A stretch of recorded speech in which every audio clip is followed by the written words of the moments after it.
محرم کا مہینہ ماتم کا مہینہ، اگر محرم کے مہینے میں شادی کر دی اپنے بیٹے یا بیٹی کی تو گھر میں ماتم ہی ماتم رہے گا. جبکہ سب سے اچھا مہینہ اور بابرکت مہینہ ہے وہ خیر و برکت کے اعتبار سے دیکھا جائے رمضان کا مہینہ چھوڑیے، لیکن اسلام کا پہلا مہینہ، اور سارے اچھے کام اسی مہینے میں ہوئے ہیں. زمین آسمان کی تخلیق اور یہ وہ اللہ تعالیٰ نے موسیٰ علیہ السلام کو فرعون کے ظلم سے نجات بھی دی تو محرم کے مہینے میں یہ تمام چیزیں ہوئی.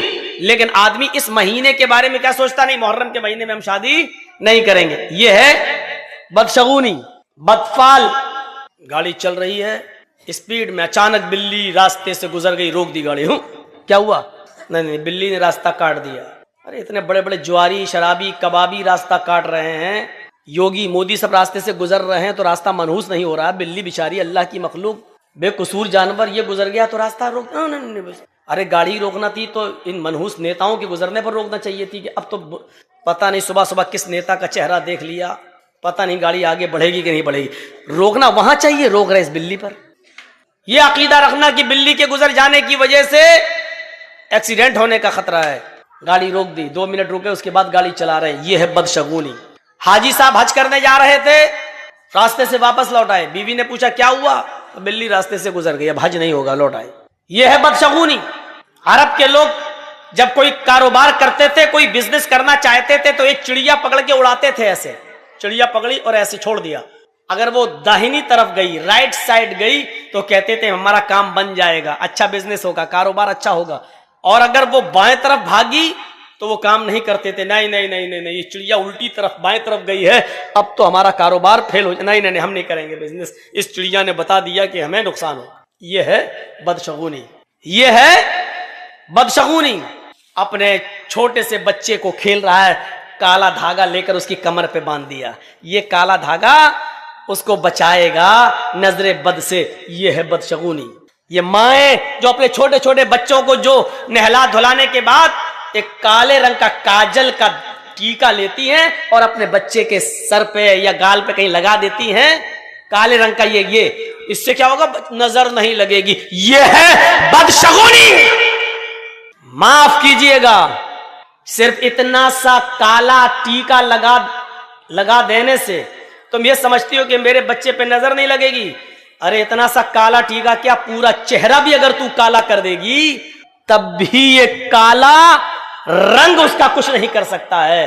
اپنے بچے کو نظر بد سے بچانا ہے تو صرف یہ دعا پڑھو الحمدللہ رب العالمین سے ولا الضالین آمین، اور اس کے بعد میں قل اعوذ برب الفلق اور قل اعوذ برب الناس یہ پڑھ کر اپنے بچوں پر دم کرو 3 مرتبہ صبح اور 3 مرتبہ شام. آپ کے بچے پر نظر نہیں لگے گی. یہ کالے ٹیکے بند کرو. ایسے لگا ٹیکا لگا دیا. کتنے بچے کھیلتے ہوئے ہماری گود میں آ جاتے ہیں، یہی بہار بنگال کے اندر. اے مولانا صاحب ذرا میرے بچے کے سر پہ ہاتھ پھیر دینا. گود لیا، کالا ٹیکا لگا ہوا ہے، کاجل لگا ہوا ہے، اس عقیدے کے ساتھ کہ کالا ٹیکا لگا دینے سے بچے پہ نظر نہیں لگے گی. غلط. 3 بار سورہ فاتحہ پڑھو، 3 بار قل اعوذ برب الفلق پڑھو، 3 بار قل اعوذ برب الناس پڑھو اور اپنے بچوں پر دم کرو.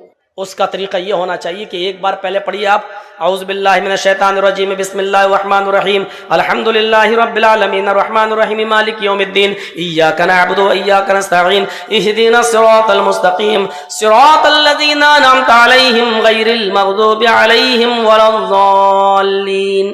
پھر اس کے بعد پڑھو بسم اللہ الرحمن الرحیم قل اعوذ برب الفلق من شر ما خلق ومن شر غاسق اذا وقب. یہ پوری سورت پڑھو. اس کے بعد پڑھو بسم اللہ الرحمن الرحیم قل اعوذ برب الناس ملک الناس الہ الناس من شر الوسواس الخناس الذی یوسوس فی صدور الناس من الجنۃ والناس. ایک بار پڑھ لیا، اب بچے پہ دم کر دو. اس کے بعد پھر پڑھو ایسے ہی، پھر پڑھو ایسے ہی، ایسے 3 بار پڑھ کے آپ صبح دم کر دو فجر کی نماز کے بعد اور شام کو دم کر دو عشاء کی نماز کے بعد. موقع لگے تو دوپہر میں بھی دم کر دو ظہر کی نماز کے بعد. لیکن یہ سب کرنے کے لیے اماں کو اٹھنا پڑے گا صبح فجر میں نماز پڑھنے کے بعد دم کرنے کے لیے.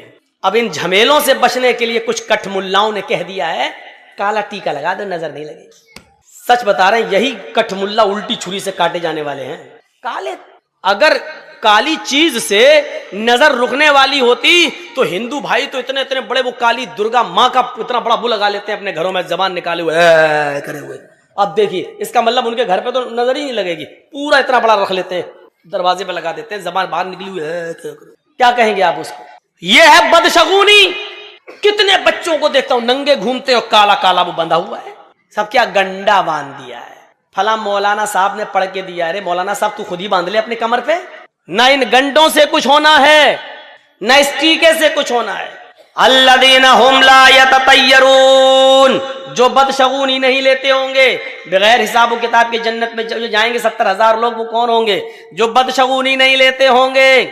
ولا یکتؤون، جو اپنے جسم کو دگواتے نہیں ہوں گے۔ دگوانا سمجھتے ہیں نا، جانور کو داغا جاتا ہے تاکہ اس کو پہچان لیا جائے کھیت میں کس کا جانور ہے، اسی طریقے سے یہاں پر وہ چلوانا، ہاتھ پہ کچھ ٹیٹو بنوانا، مشین چلوانا، نام لکھوانا یا کوئی ٹیٹو بنوانا تاکہ وہ نشان بنا رہے، اس کو کہتے ہیں دگوانا۔ جو صابن سے پھر مٹتا نہیں ہے، اس کا نشان باقی رہتا ہے، جب تک آپ آپریشن نہیں کرائیں گے جب تک وہ مٹے گا نہیں۔ جتنے لوگوں نے اپنے جسم کو دگوایا ہے، پہلی فرصت میں آپریشن کر کے اس کو مٹوا دیجیے۔ اگر اس حال میں مر گئے تو اللہ کی قسم تمہاری بخشش نہیں ہوگی۔ جس کے جسم کو داغا گیا ہو اور اس نے اپنے جسم پر دگوایا ہو، ایسا آدمی اگر مر جائے تو اس کی جنازے کی نماز پڑھنا جائز نہیں ہے، اور اس کو مسلمانوں کے قبرستان میں دفن کرنا بھی جائز نہیں۔ لکھے بیٹھے ہیں اپنی اپنی معشوقاؤں کے نام، لڑکے اور لڑکیاں لکھ بیٹھی ہیں اپنے محبوبوں کے نام، کبھی یہاں لکھ لیا کبھی یہاں دگوا لیا۔ صاحب دیکھ، کچھ لوگ تیزاب سے بھی لکھ دیتے ہیں، کچھ لوگ چھری سے لکھتے ہیں کاٹ کے، یہ سب دگوانے کے حکم میں شامل ہے۔ دگوانے شیخ صالح العثیمین کا فتویٰ ہے کہ اگر کسی آدمی کا موت اس حال میں ہوتی ہے کہ اس کے جسم پر ٹیٹو بندھا ہوا ہے، داغا ہوا ہے، تو اس شخص کی نہ تو نماز جنازہ پڑھی جائے گی اور نہ مسلمانوں کے قبرستان میں اس کو دفن کیا جائے۔ کرنے کو تو کچھ بھی کر لو۔ تو بغیر حساب و کتاب کے جو جنت میں جائیں گے، ان میں جو اپنے جسم کو دغواتے نہیں ہوں گے۔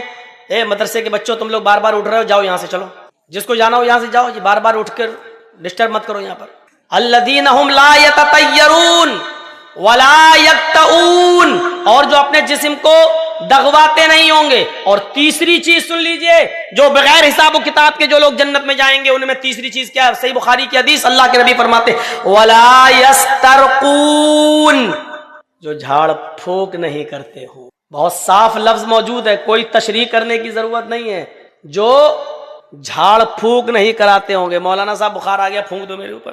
اب مولانا جرجی صاحب بیٹھ اعوذ باللہ من الشیطان الرجیم، بسم اللہ پڑھ رہے ہیں، چھو دم کر رہے ہیں۔ ایک بات یاد رکھیے گا، دم کرنا جائز ہے۔ مسئلہ یاد رکھیے گا، کسی بیمار آدمی پر سورہ فاتحہ پڑھنا، معوذتین پڑھ کر دم کرنا، اللہم اشفی انت الشافی لا شفاء الا شفاؤک شفاء لا یغادر سقما، یہ دعا پڑھ کر دم کرنا جائز ہے۔ آپ اس کو ناجائز نہیں کہہ سکتے۔ قرآن کی آیتیں پڑھ کر، صحیح حدیثیں پڑھ کر، جو آیات شفا اور آیات دعا ہے اس کو پڑھ کر دم کرنا جائز ہے۔ لیکن اگر کوئی بیمار آدمی یہ بھی نہ کرائے اور اللہ پر بھروسہ کر کے چھوڑ دے کہ نہیں اسی نے بیمار کیا ہے وہی ہمیں ٹھیک کرے گا، اگر اس کی مرضی ہوگی تو ہم کیوں جائیں کسی ملا مولوی کے پاس جھاڑ پھونک کرانے؟ اگر وہ اللہ پر توکل کر کے چھوڑ دیتا ہے تو یہ اور زیادہ بہتر ہے۔ اسی کو اللہ کے نبی نے فرمایا ولا یسترقون، جو جھاڑ پھونک نہیں کرواتے ہوں گے۔ جھاڑ پھونک کی آڑ میں اصل میں بہت برے برے کام ہو رہے ہیں۔ مردوں کے ساتھ ساتھ جوان لڑکیاں بھی ملا مولویوں کے سامنے بیٹھ جاتی ہیں کہ پھونک دو میرے اوپر۔ ہم سمجھتے ہیں، ہمارا باپ سمجھتا ہے لڑکی کا کہ چلو قرآن ہی تو ہے، اللہ کا کلام ہے، اور پھونکنے والا تو مولانا ہے۔ مولانا تو فرشتہ ہوتا ہے بیچارہ، وہ انسان کہاں ہوتا ہے، وہ تو فرشتہ ہوتا ہے۔ جس طریقے سے پردہ 10 سال کی عمر کی لڑکی کو، 10 سال سے بڑی لڑکی کو جس وقت 10 سال کی ہو جائے اس کے بعد لڑکی کو اپنا چہرہ بھی چھپانا پڑے گا، اپنے ہاتھ کی ہتھیلیاں بھی چھپانا پڑیں گی، اس کو پردہ کرنا پڑے گا۔ اور جن لوگوں سے پردہ کرنا ہے ان میں ملا مولوی بھی شامل ہیں۔ اب لڑکی کا باپ لڑکی پر دم کر سکتا ہے، لڑکی کا بھائی لڑکی پر دم کر سکتا ہے، لڑکی کی ماں لڑکی پر دم کر سکتی ہے، لڑکی کا شوہر لڑکی پر دم کر سکتا ہے۔ معاف کیجئے گا مولانا جرجیس، آپ کی جوان بیٹی پر دم نہیں کر سکتے ہیں سامنے بٹھا کر۔ ولا یسترقون، جھاڑ پھونک نہیں کراتے ہوں گے۔ جھاڑ پھونک اگر کوئی شخص کرتا ہے قرآن و حدیث کے دائرے میں تو جائز ہے، لیکن اگر اللہ پر بھروسہ کر کے یہ بھی نہ کروایا جائے تو افضل ہے, بہتر ہے. ولا یستوی. اور چوتھی چیز وَعَلَىٰ رَبِّهِمْ يَتَوَكَّلُونَ,